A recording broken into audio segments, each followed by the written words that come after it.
Humility is the key to success. Humility is the key to success.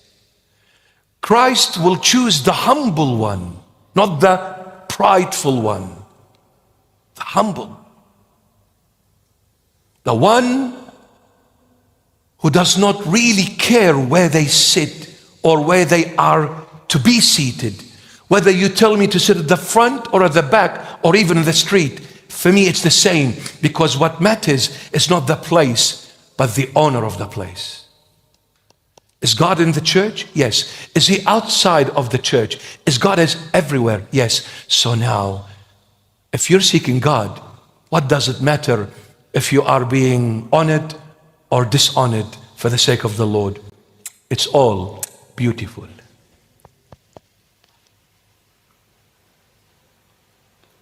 Some people say the bishop got deposed from the church. Well, let me see what you would do if you get deposed from your position and get a knife in your eye and still preach the gospel. What are you going to do, my friend? No. You see, the reason why I'm saying this, I want us all to come and focus. It is about Jesus Christ of Nazareth. You see, the issue is, if I get treated like a king in the church and love Christ, that love is fake. But will I love Christ and then get thrown in the gutter? Now that is true love, if I continue loving him. Christianity is not a sermon.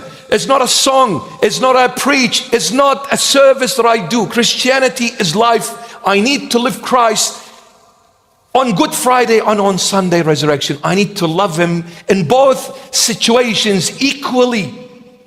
I need to love him when he was dragged in the streets, spat on, kicked, punched, ridiculed, and then shredded to pieces. I need to love him. And I also need to love him when he rose glorified, triumphant from the dead, and went up to the heaven of all heavens and sat in glory at the right hand of his beloved Father.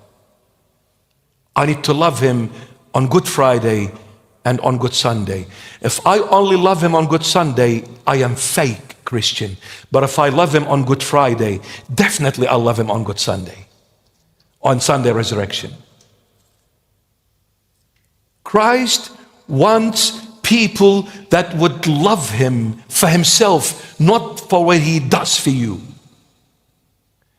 If you're waiting for the Lord to give you something, then you love him, that is a selfish, fake love. But will you love him even when he gives you nothing? Will you love him? Will you love him? I'm not asking you now to give an answer. That's a life journey. That's a life journey. You may say yes, but after 1 week, 1 month, 1 year, 10 years, you start getting tired. And after the beard goes white, you'll really get exhausted. What are you going to do? Pack up and leave? Or persevere? My dear friend, my advice to you, before you talk, think. What do you know about the bishop? Don't say what you're not capable of.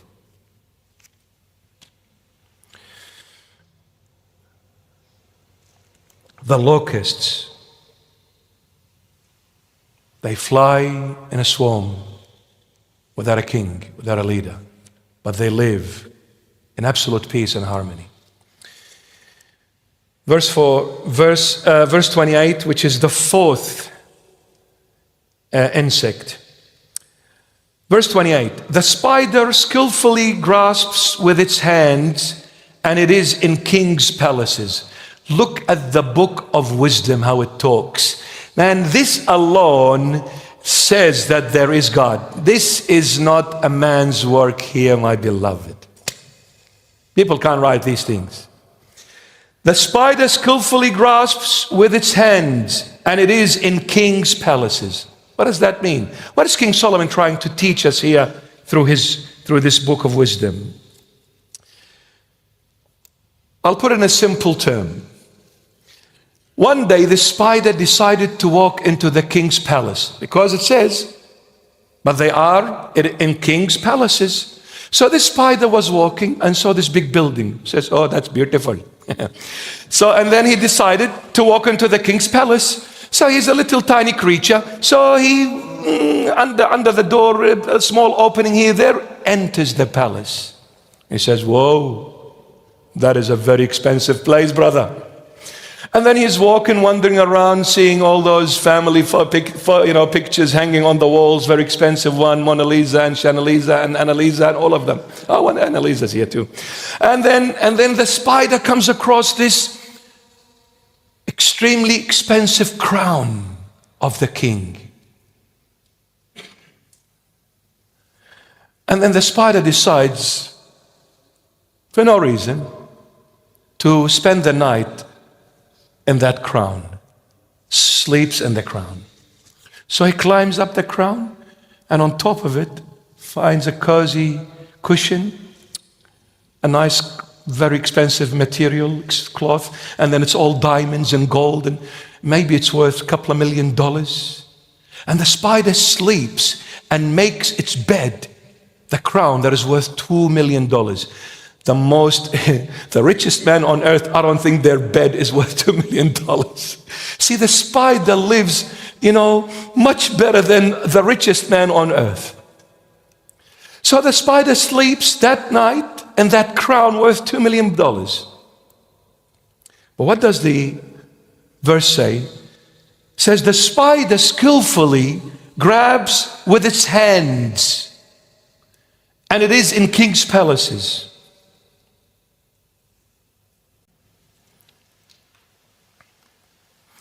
While the spider is sleeping in that extremely expensive crown, but the hands of the spider are clinging on the very strings that it makes, not the crown. I'll read it again. The spider skillfully grasps with its hands. What does it grasp with its hands? The string that makes that spider web. So while it's sleeping in that expensive crown, but the hands are not clinging on the crown, they are clinging on the very string that it makes. Who gave the string to the spider? Who can tell me? Who gave the string to the spider? Who said God? No, who said God? I want to see you. Peace, you're absolutely right. God. God gave that very string to the spider because God created the spider and created everything the spider can make. Look at the spider. The spider is sleeping in a crown worth $2 million, but the hands of the spider are only clinging on what God gave it, nothing else outside of that. What are our hands clinging on to? What God gave us? Or what others have? Look at the next door neighbor. They just got a new Mercedes-Benz. Shame on you, husband. You're still driving that old Ford, a piece of wreck. Oh, every time she leaves the house with a different dress. I've been putting this on for the last 20 years. And that young man bought his fiancée a $50,000 diamond ring for the wedding, and you are trying to bluff me and get me a $2,000 ring for my wedding? What are you clinging on?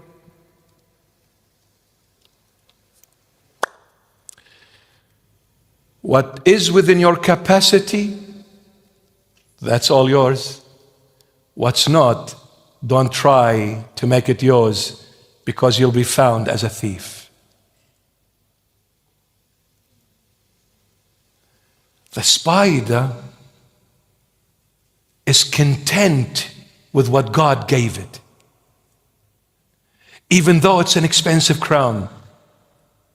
But I will not stretch my hand on something God never gave me. I'll only hold on to what God gave me. That piece of string, maybe the string is worth a couple of cents. But to the spider says, this is the most precious gift God ever gave me.